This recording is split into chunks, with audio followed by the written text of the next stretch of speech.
Assalamualaikum warahmatullahi wabarakatuh. Perkenalkan, nama saya Sabila Putri Tami. Saya dari Universitas Pancasakti Bekasi dengan NIM 28923500085, Prodi Manajemen. Di sini saya akan mempresentasikan tentang tugas UAS Manajemen Operasional dengan dosen pengampu Bapak Hendra Permadi STMM.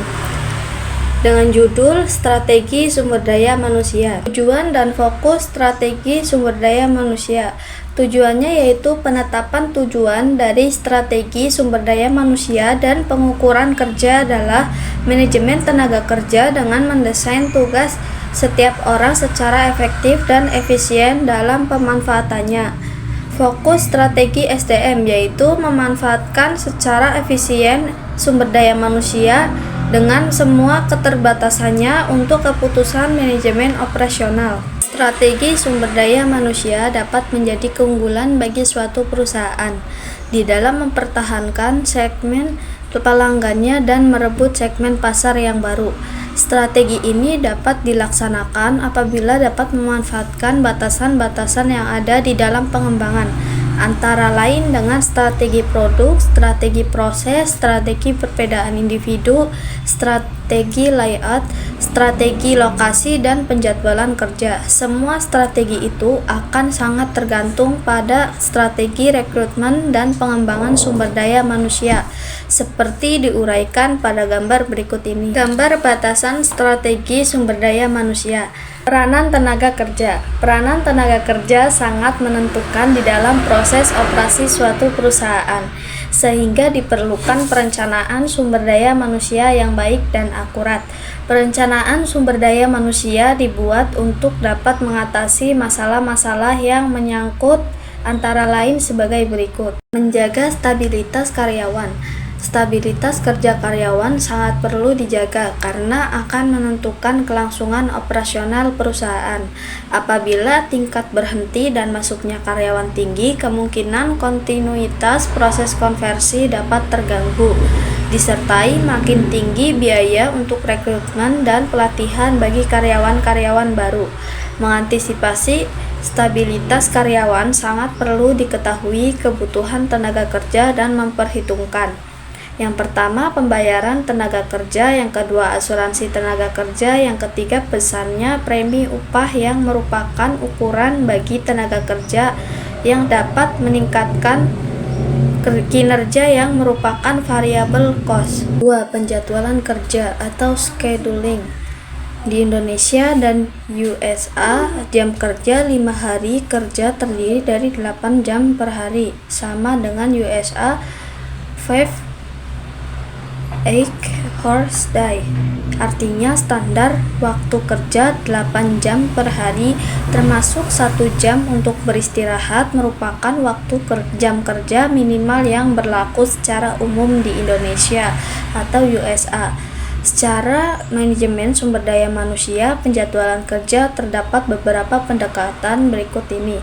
Yang pertama, waktu bebas atau flex time merupakan sistem kerja dengan penentuan batas waktu bagi karyawan untuk menyelesaikan tugasnya. Sebagai contoh, karyawan bagian produksi diberi batas waktu 1 minggu untuk menyelesaikan target produksi, misalnya 1000 unit barang. Tidak dipersoalkan apakah karyawan harus bekerja secara lembur atau 3 shift per hari atau hanya dikerjakan dalam waktu 5 hari saja.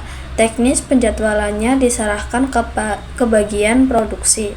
Bekerja fleksibel dalam seminggu atau flexible work week.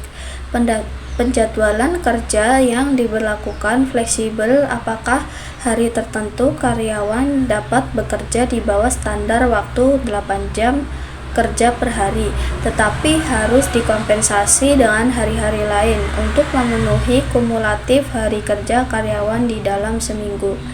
Bekerja sesuai kesepakatan atau part-time status. Jika karyawan di dalam seminggu hanya dapat bekerja di bawah jam kerja normal, misalnya hanya dapat bekerja 30 atau 32 jam per minggu, dapat dikatakan bahwa karyawan tersebut telah bekerja paruh waktu atau part-time.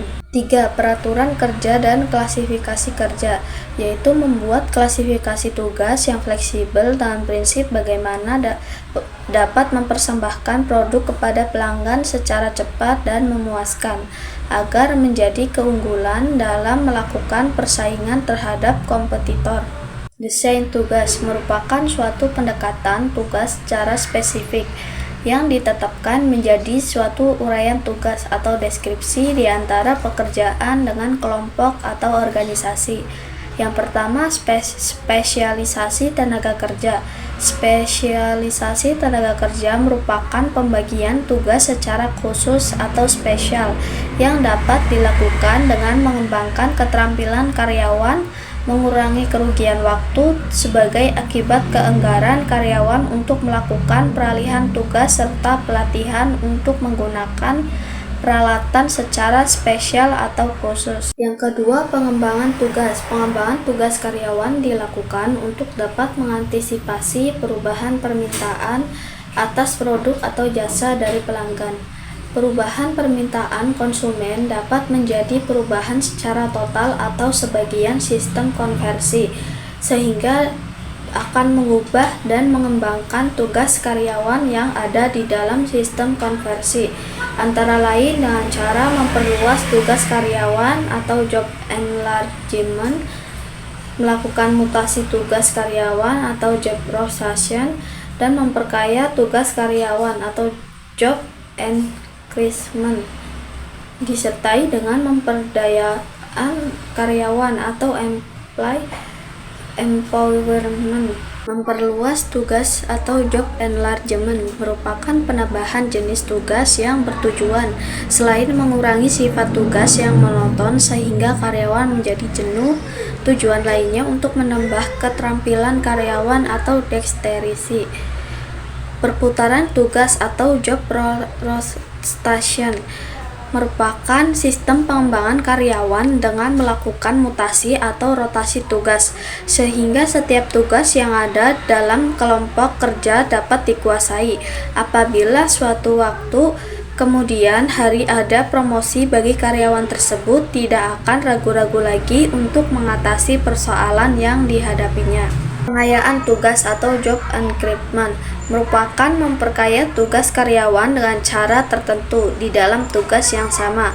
Tujuannya adalah meningkatkan kepuasan kerja dan rasa percaya diri bagi karyawan, serta dapat meningkatkan efisiensi bagi perusahaan.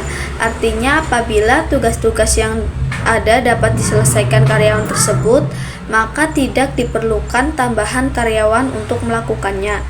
Pemberdayaan pekerja atau employee empowerment merupakan proses pendelegasian wewenang bagi karyawan dari atasan atau manajer atau supervisor untuk mempersiapkan keputusan dan pengambilan keputusan yang mencangkup tugas di bagian atau kelompok kerjanya.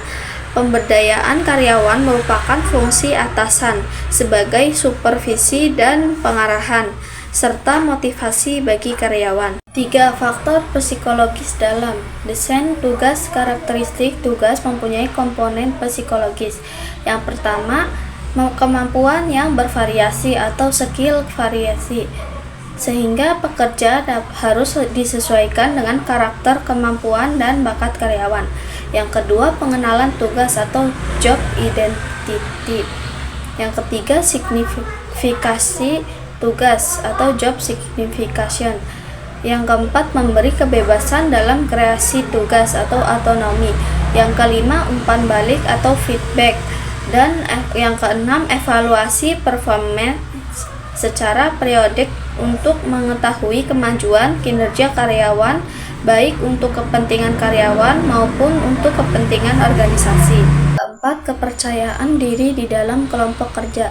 Kepercayaan diri di dalam kelompok atau self-directed team merupakan proses pemberdayaan karyawan untuk dapat bekerja sama di dalam kelompok, di dalam kesatuan target. Hubungan antara spesialisasi, perluasan tugas dan pengayaan tugas, dan pemberdayaan karyawan, serta percaya diri karyawan di dalam kelompok. Uraikan pada gambar berikut. Gambar kedua adalah rangkaian desain tugas, motivasi dan sistem insentif. Di dalam komponen psikologis yang perlu diperhatikan di dalam pengembangan karyawan adalah faktor psikologis lainnya, seperti kepuasan kerja karyawan dan motivasi kerja yang perlu dipelajari, agar dapat memaksimalkan produktivitas karyawan. Faktor-faktor tersebut antara lain adalah bonus atau pembagian laba dan keuntungan perusahaan serta dasar dari penetapan sistem insentif. Bonus atau reward merupakan sistem imbalan uang dan biasanya diberikan secara tunai atau deposito yang diberikan kepada karyawan di dalam organisasi.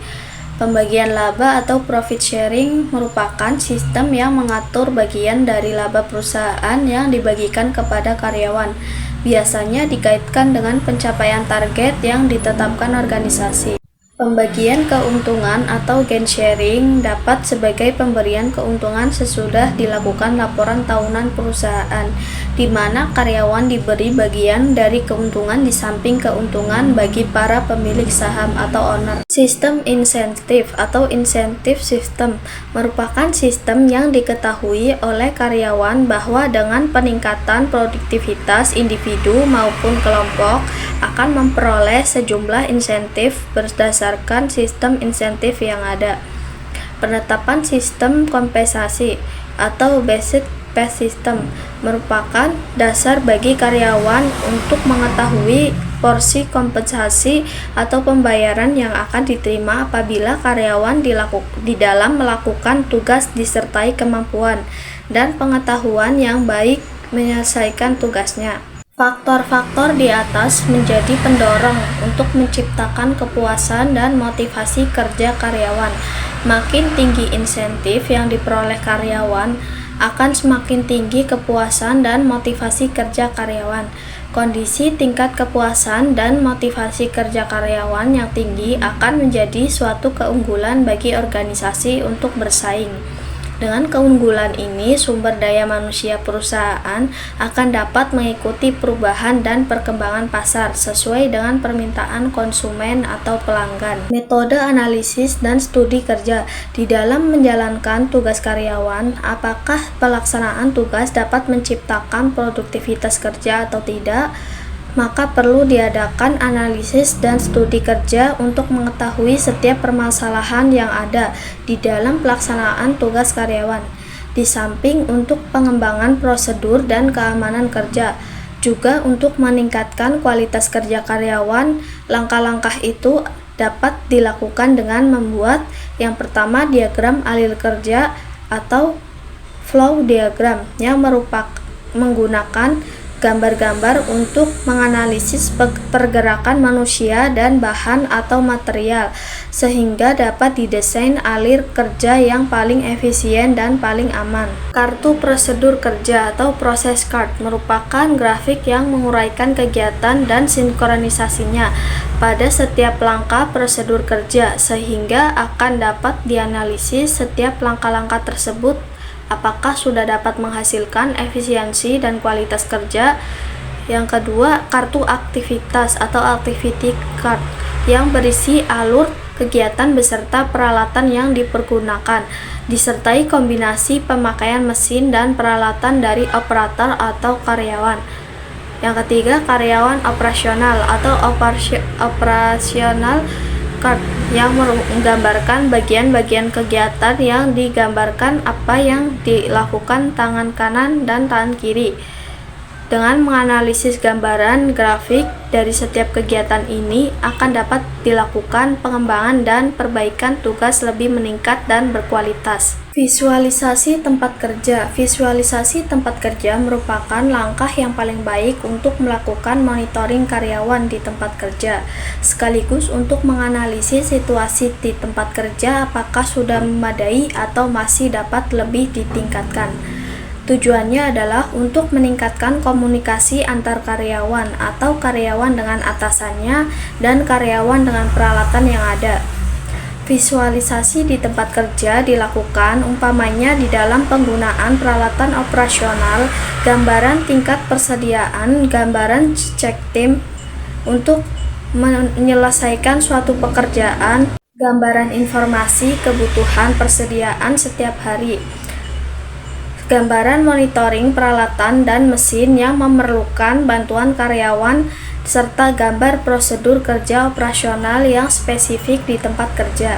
Standar tenaga kerja atau labor standard. Standar tenaga kerja digunakan untuk tujuan yang pertama mengevaluasi pelaksanaan tugas dalam pekerjaan karyawan serta pemanfaatan fasilitas operasional. Yang kedua untuk membuat forecasting, perencanaan dan pengawasan. Kedua, tujuan standar tenaga kerja tersebut merupakan dasar untuk membuat keputusan operasional. Secara rinci tentang kegunaan standar tersebut diuraikan pada tabel berikut ini. Tabel di atas perinciannya berguna untuk menetapkan standar di mana dibuat standar berdasarkan formulasi biaya standar sebagai berikut. Biaya standar sama dengan standar perusahaan dikali standar upah. Standar perusahaan adalah standar waktu kerja yang ditetapkan perusahaan tanpa observasi nyata. Jika penetapan standar perusahaan tidak benar, akan mengakibatkan kesalahan dalam penetapan biaya standar. Untuk mengetahui benar atau tidaknya penetapan standar perusahaan, dapat dibandingkan antara biaya standar dengan biaya nyata. Perhitungan biaya nyata adalah biaya nyata sama dengan jam kerja manusia nyata dikali standar upah. Evaluasi pelaksanaan. Yang pertama, mengevaluasi pekerjaan diikuti dengan penghargaan individu. Yang kedua, mengevaluasi pekerjaan atau bagian kelompok dengan penghargaan untuk pemimpin bagian kelompok. Yang ketiga, mengevaluasi rancangan proses atau layout dan metode kerja. Yang keempat, estimasi aliran pengeluaran dan pendapatan dalam mengevaluasi peralatan sebagai alternatif yang dibandingkan. Yang kelima, formulasi biaya standar. Yang kedua, forecasting, perencanaan dan pengawasan. Yang pertama, perencanaan agregasi pada tingkat pekerjaan dan tingkat produksi. Yang kedua, perencanaan kapasitas dan penggunaan alat. Yang ketiga, penjadwalan operasional dan waktu urutan kerja. Yang keempat, estimasi biaya produksi dan volume produksi. Yang kelima, perencanaan jenis keterampilan karyawan yang dibutuhkan dan biaya tenaga kerja. Pengertian jam kerja manusia nyata atau actual man hours adalah sejumlah jam yang digabungkan dengan sejumlah karyawan yang secara nyata menyelesaikan suatu pekerjaan. Perbandingan biaya standar terhadap biaya nyata akan menghasilkan variasi efisiensi karyawan. FEK sama dengan biaya standar dikurangi biaya nyata. Besaran FEK inilah yang mengungkapkan apakah penetapan standar perusahaan salah atau tidak. Sebagai contoh, suatu perusahaan membuat suatu produk baru. Standar waktu yang ditentukan adalah 10 unit per jam dengan standar upah 40.000 per jam. Selama 3 bulan dihasilkan 800 unit produk dengan menggunakan 90 jam manusia atau man hours, dan hitunglah FEK untuk mengetahui apakah standar waktu karyawan perlu diperbaiki. Biaya standar sama dengan 0,10 per jam atau 800 unit, dan 40 sama dengan 3.200.000. Biaya nyata 90 jam adalah 40 sama dengan 3.600.000, dan FIK-nya 3.200.000 dikurangi 3.600.000 minus 400.000.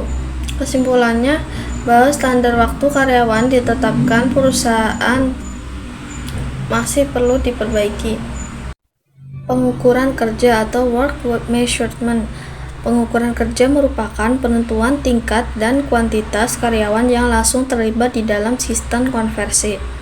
Pertama-tama ditentukan standar waktu kerja karyawan berdasarkan data kemampuan rata-rata kerja karyawan, yang pada umumnya dilakukan dengan cara mengadakan sampel pengamatan. Sampel tersebut terdiri dari sejumlah karyawan dengan tingkat keterampilan yang berbeda. Kemudian tingkat output yang diperoleh masing-masing diukur.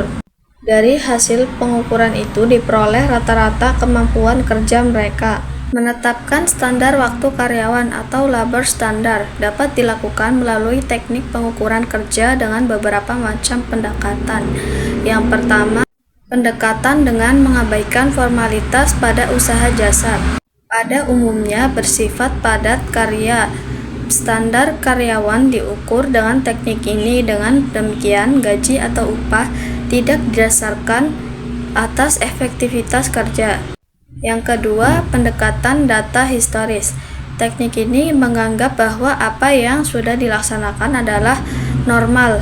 Standar karyawan ditetapkan atas dasar data pelaksanaan yang sudah dilakukan.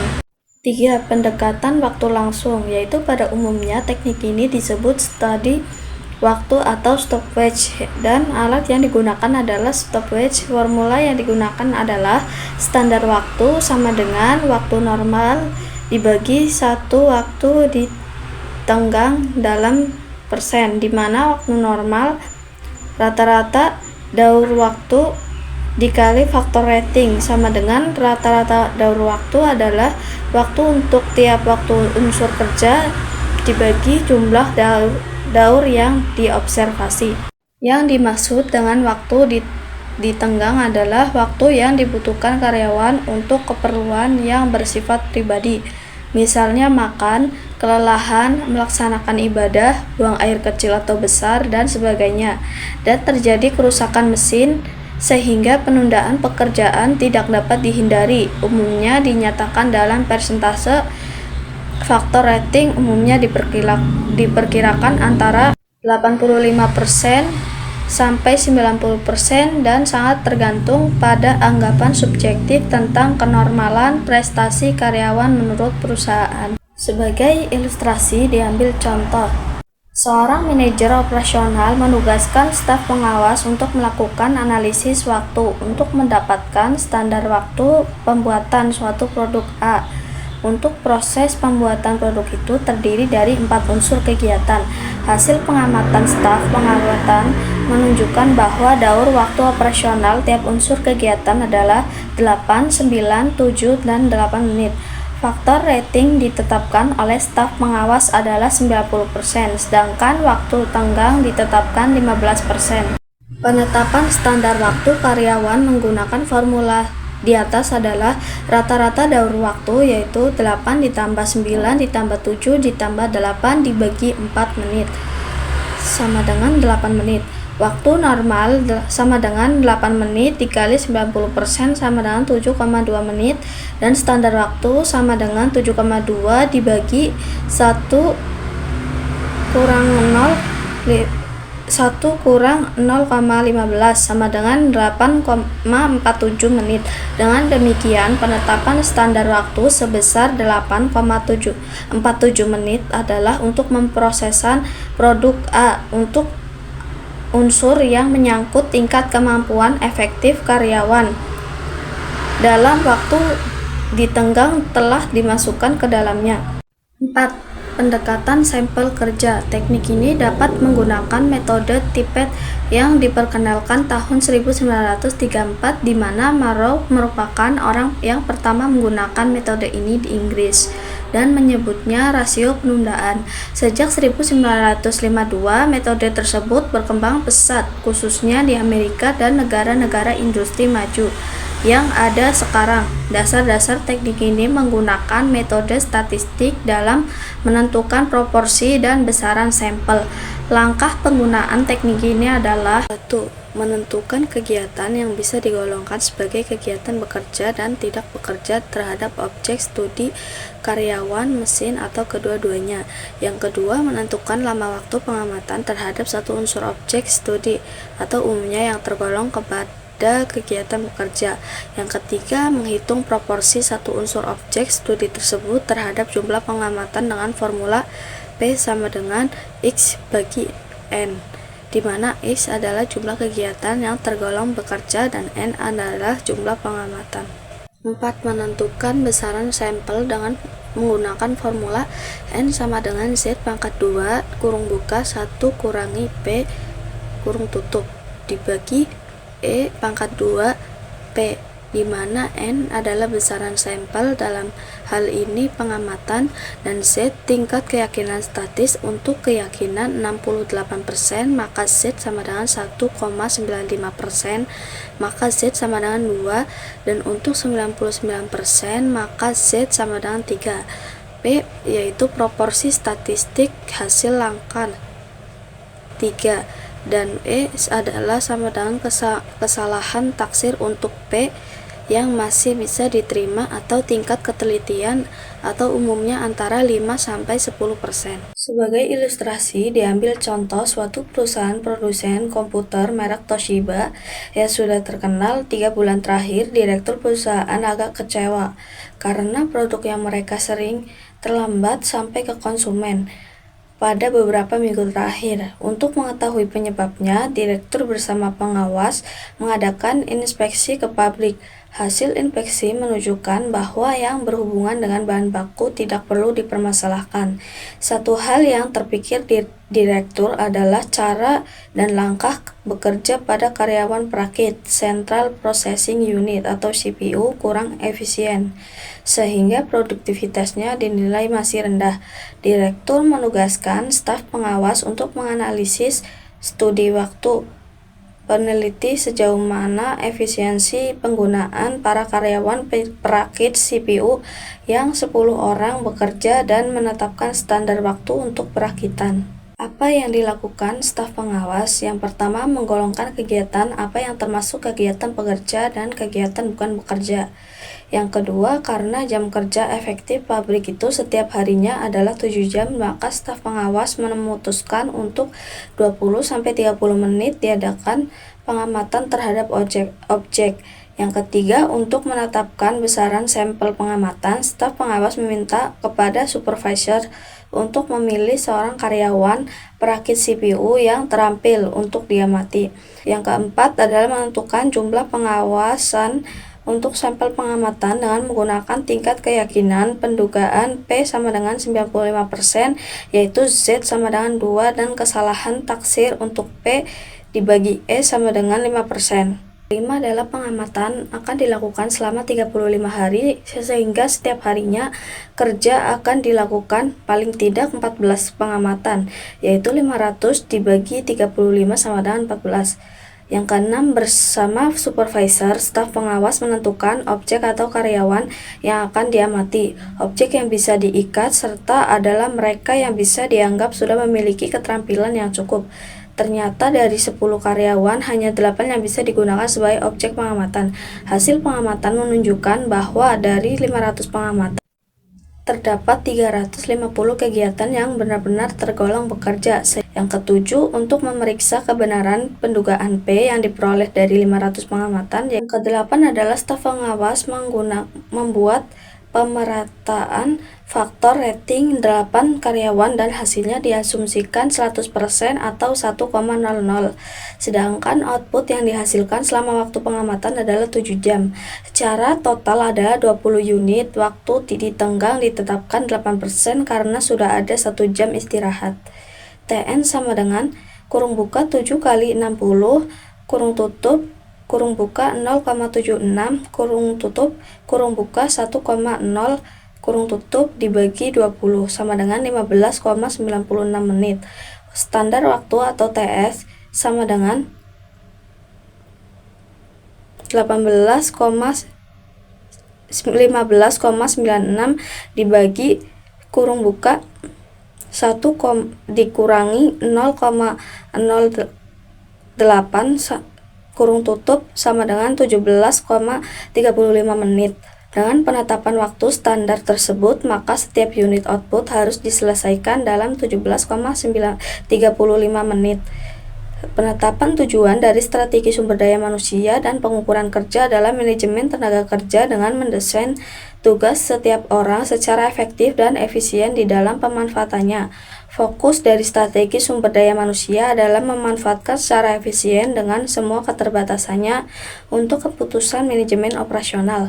Yang kedua, memiliki kualitas kehidupan yang dapat diterima akal untuk menciptakan suatu iklim untuk membuat komitmen atas dasar saling memahami. Sekian presentasi dari saya, selebihnya mohon maaf. Terima kasih atas perhatiannya. Wassalamualaikum warahmatullahi wabarakatuh.